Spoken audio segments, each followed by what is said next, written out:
여러분 안녕하세요. 1월 24일 셀트리온 방송을 시작하겠습니다. 오늘 셀트리온은 0.50 약 보합에서 마무리를 하였죠. 자, 보시다시피 엄청난 하락과 함께 반등이 최근에 나왔고요. 살짝 소강 상태를 보이고 있습니다. 5일선과 11선 가운데서 현재 움직이고 있죠. 요 라인 안에서 살짝 소강 상태를 보이다가 물량을 소화하면서 계단식으로 갈지 지지부진한 흐름을 보이다가 한순간에 치고 나갈지 그 두 번째는 그들이 정할 겁니다. 실적 찍기 전에 1분기, 2분기 요 사이가 될 것 같은데 지켜보시죠. 그다지 오래 걸릴 것 같지는 않습니다. 왜냐하면 얘네가 떠나가고 있는 과정 안에서 가격을 상승시킬 수 있는 그 시기를 지들이 만들어내겠지요. 누가 보기에도 거래량도 급하게 늘었다가 줄었죠. 개인 투자자의 참전이 쉽지 않아 보입니다.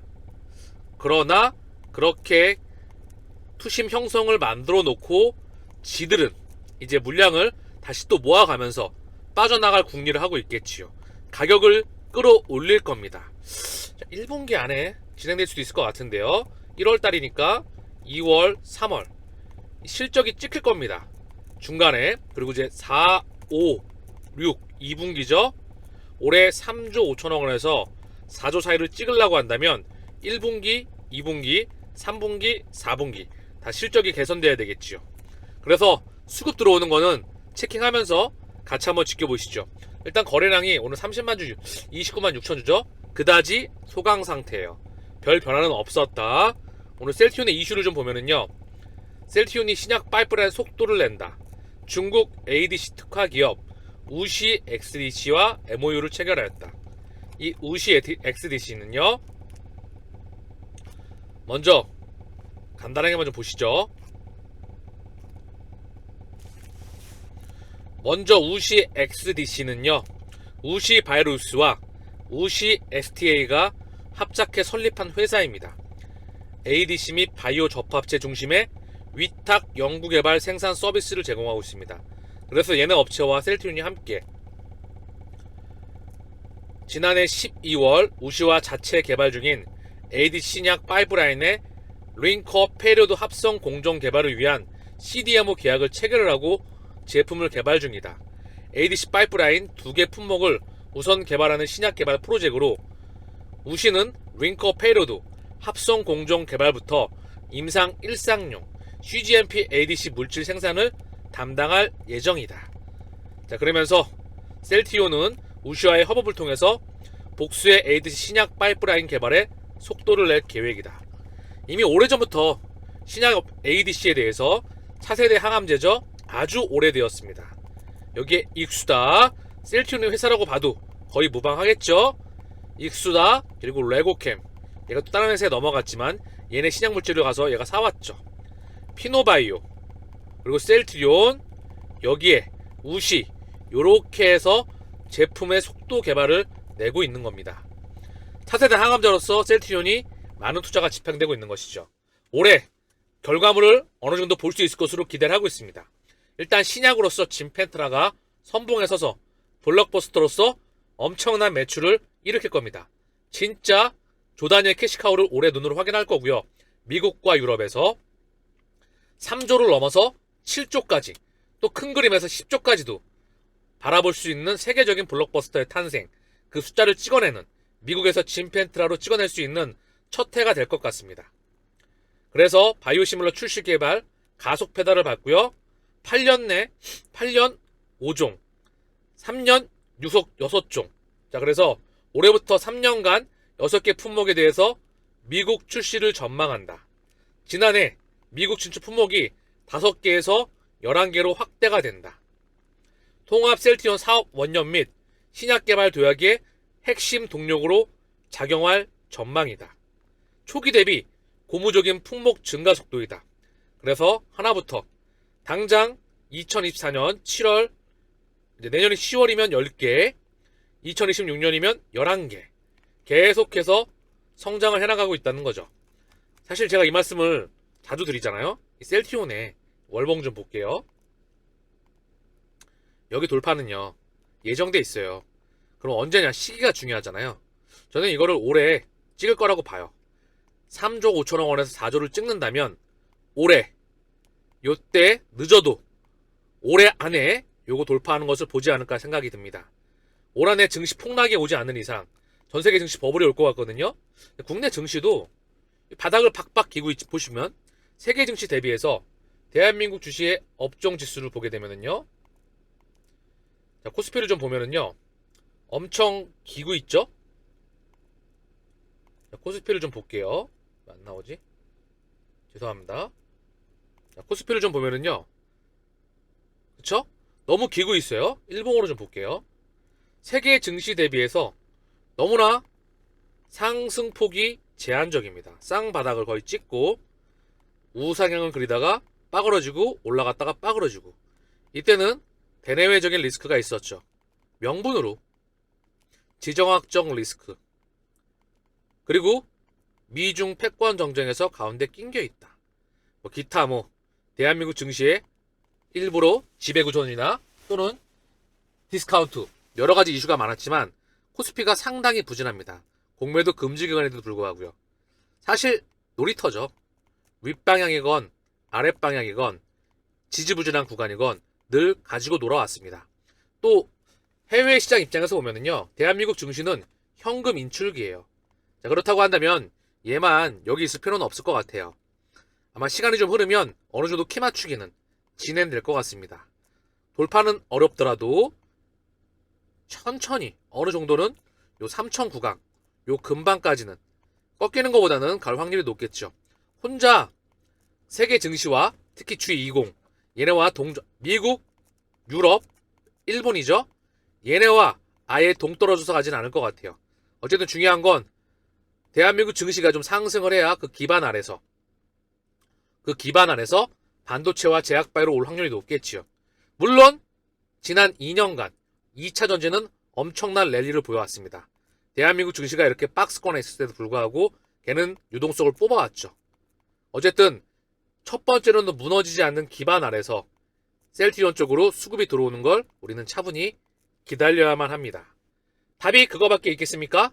그리고 중요한 건 저는 그럴 확률이 무척 높다고 생각을 해요. 자, 오늘 시장은 0.36 하락, 코스닥은 0.46 하락 마감, 셀트리온과 제약은 각각 0.50, 1.82 하락 마감하였습니다. 자, 그리고 공매도 누적 잔고는 살짝 늘었습니다. 역사상 최저 잔고가 130만 주대였죠. 대략 한 6만 주, 한 10만 주 최저치 대비해서 한 5만 주 가까이 늘었어요. 다시 130만 주를 깨고 내려갈 겁니다. 얘네가 떠나가고 있기 때문에 분명히 확실하게. 그래서 우리는 걱정을 할 필요가 없습니다. 올해 숫자 찍어내는 것만 눈으로 확인하면 됩니다. 내년 대비해서 분기 실적이 얼마나 성장하는지 1분기, 2분기, 3분기, 4분기 말입니다. 수급과 공매도 매매 비중은 사실 제 기준에서는 정말 큰 의미가 없는 것 같아요. 왜냐하면 하루 이틀 보고 투자하는 게 아니니까. 어쨌든 중요한 건 그래도 봐야겠죠. 오늘 셀트리온은 기간이 6,800주 순매수, 연기금은 상거래 연속 들어오고 있어요. 25,000주 들어왔고요. 투신 2,900주, 투신은 6,400주, 보험은 2,900주. 사모펀드가 1,000주 들어왔습니다. 개인 창구를 통해서는 약 8,800주 들어왔습니다. 자, 제약은 개인이 18,000주 순매수, 기간은 791주 순매수입니다. 금융투자와 보험, 연기금, 사모펀드 찔끔씩 좀 들어왔어요. 외국계 창구가 셀트리온과 셀트리온 제약 양대 다 매도가 나왔네요. 사실 개인이건 개인 창구이건 기관 창구이건 외국계 창구이건 그들의 통제 아래 있으니까 공매도 매매 비중은 1.18, 거래량은 29만 6천 주, 0.50 약보합입니다. 오늘 셀트리온. 제약은 공매도 매매 비중 0.91, 거래량은 20만 5천 주, 오늘 1.82 하락 마감했습니다. 제가 지금 이런 생각이 좀 들었는데요. 숫자를 찍게 되면 1분기건 2분기건 전년 동기 대비해서 1분기보다 확연히 수출이 늘어나게 되면 수급이 들어올 수밖에 없어요. 1, 2, 3월 중에. 이상하죠? 왜냐하면 모든 모멘텀이 형성이 됐잖아요. 그쵸? 이렇게 저평가되는 구간에서 지들이 올릴 거거든요. 그런데 모든 환경이 조성됐고요. 숫자가 찍기 바로 직전이건 들어올 겁니다. 찍고 나서 들어오진 않아요. 찍기 전에 들어올 텐데요. 이게 저는 1분기 안에 되기를 기대해 봅니다. 충분히 3조 5천억 원에서 4조를 찍게 되면은 기대를 할 만하니까. 자, 그리고 우리는 셀티온뿐만 아니라 제가 늘 말했죠? 셀티온도 싸니까 매집을 하세요. 지금은. 그리고 제가 말씀드렸던 코인에 가지 못했던 애들, 대장들과 함께 적어드렸던 거 있죠? 이더리움, 이더리움 클래식, 비트코인, 리플, 도지. 이거 말씀을 드렸죠? 한 120만원 있으면 20만원씩 나눠 들어가셔라. 그 말씀을 드렸습니다. 비트코인도 20만원어치 살 수 있고요. 이더리움도 20만원어치 살 수 있습니다. 그렇게 해서 요렇게 개수를 120만원을 6등분해서 모아가라. 아마 이더리움과 이더리움 클래식, 얘네들 도지나 이런 애들은요 한번 터지면은요 미친듯이 올라가요. 그래서 지금 초기 시장이기 때문에 모아가시길 바랍니다. 자, BIS 국제결제은행의 홈페이지인데요, 우리가 왜 코인에 투자를 해야만 되는지 그 당위성에 대해서 다시 한번 말씀을 드립니다. 초기 시장이기 때문에 이 코인 시장에 투자를 하는 사람과 장기적으로 하지 않는 사람은 엄청난 차이가 있을 거예요. 국내 증시의 중후장대 산업에 우리가 30년 전에 투자하는 것과 똑같다 곱하기 몇십 배입니다. 아시겠죠? 대한민국 중후장대가 반도체가 잉태했어. 이제. 그리고 현대중공업, 조선이 잉태했고요. 반도체, 조선, 철강, 제조업, 얘네들의 산업이 잉태했을 때 투자하는 겁니다. 감이 오시겠죠? 제가 왜 방송 말미에 이 섹터를 만들어 놓고 꾸준히 설명을 드리고 있는지 이미 아시잖아요. 제 실력. 펀더멘탈이나 이런 부분에 대해서 집중 분석하는 부분에 대해서 알고 계시죠? 그쵸? 그래서 반드시 투자를 하셔서 미래에 대비하시길 바랍니다. 다음 문명은 주식의 시대가 아니야. 코인의 시대입니다. 그 부분을 이해를 해야 돼. 국제결제은행에서 BIS 혁신허브는 CBDC에 대한 작업을 수행합니다. 얘네에서 한다는 겁니다. 100%. 그래서 한국은행이 금융감독원과 금융위원회와 함께 그 작업을 하고 있는 거예요. 그냥 하는 게 아닙니다. 자, IMF는 또 뭐죠? 국제통화기금에서 IMF의 CBDC의 가상행도 부분, 중앙은행과 재무부의 정책 임하자와 전문가를 위한 참고 가이드입니다. 이는 또한 IMF가 국가 당국 및 기타 이해관계자들과 협력하기 위한 기초 역할을 합니다. 그래서 2023년 11월 이미 공식적으로 우리에게 답안을 줬습니다. CBDC 세상에 온다는 거는요, 전 세계 가상자산의 이 유동성이 살이 미친 듯이 커진다는 것을 의미합니다. 사람으로 치면은요, 가상자산 시장은요 이제 응애하고 태어났어요. 얘가 3살, 4살, 1살 도를 지나서 유소년기를 지나서, 그죠? 이제 중학생, 고등학생, 대학생, 20대, 30대, 40대, 50대로 갈 거예요. 지금 이제 잉태했다고요. 심장 떨리지 않습니까? 저를 만난 게 여러분들에게 행운이 되시기를 바랍니다. 아마 귀인으로 저는 기록될 것을, 기억될 것을 아마 여러분들이 아마 귀인으로 기억하실 겁니다. 확실하게도.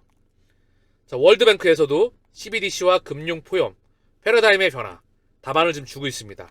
한국은행에서도 2021년, 지금으로부터 약 3년 전이죠. 국가 간 지급 서비스 개선 프로그램의 주요 내용 및 시사점. 그러면서 지급결제 시스템 국가 간 연계 추진, ISO 2002의 글로벌 도입안 마련. 이제 이거 뭔지 아시죠?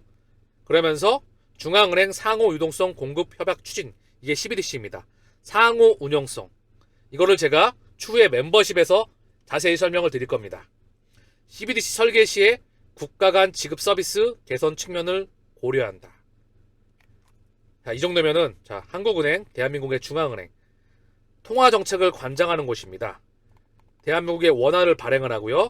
기준금리와 지급준비율과 그리고 총액 한도 대출, 얘는 중소기업을 위해서 대출해주는 시스템이고요. 그리고 나서 공개시장 조작, 채권시장에서 직접 채권을 사고 팔므로 해서 통화량을 조절한다는 거죠. 요 통화 시스템이 송두리째 바뀐다는 것을 의미합니다. 아시겠죠? 꼭 개수를 모아가시길 바랍니다. 돈을 죽어도 배울 수가 없어. 이렇게 방송하는 곳이 대한민국에 없기 때문에. 이유는 산업에 대해서 이해를 해야 되죠. 그렇죠? 경제에 대해서 이해를 해야 됩니다. 그리고 블록체인에 대해서 이해를 해야 되고요. 더불어서 통화 시스템에 대해서도 이해를 해야 됩니다. 금융에 대해서도 이해를 해야 되고요. 주식에 대해서도 이해를 해야 됩니다. 이거를 대한민국에 다 같이 함께하는 사람이 저는 없다고 보고 있어요. 아시겠죠? 저는 R&D가 직업이기 때문에 여러분들에게 설명을 해줄 수가 있는 겁니다. 에코프로 BM을 발견을 했듯 저는 이 시장을 발견했습니다. 그리고 여러분들에게 가이드를 해주고 있죠. 충분히 많지 않은 멤버십 비용이 들어갈 겁니다. 무슨 말이죠? 쉽게 말하면 멤버십 그 가격이 비싸지 않다고, 부담 없는 금액이라고요. 그래서 많은 사람들이 저는 제 방송을 보고 보급이 되어서 잘 살 수 있기를 기대합니다. 대한민국 모든 국민에게 퍼졌으면 좋겠어. 그래서 우리나라가 금융 강국이 되었으면 좋겠지만 제 희망사항이지 않을까. 어쨌든 저는 그냥 제 평상시와 똑같이 제 길을 걸어갑니다. 여러분들도 길을 걸어가시고요.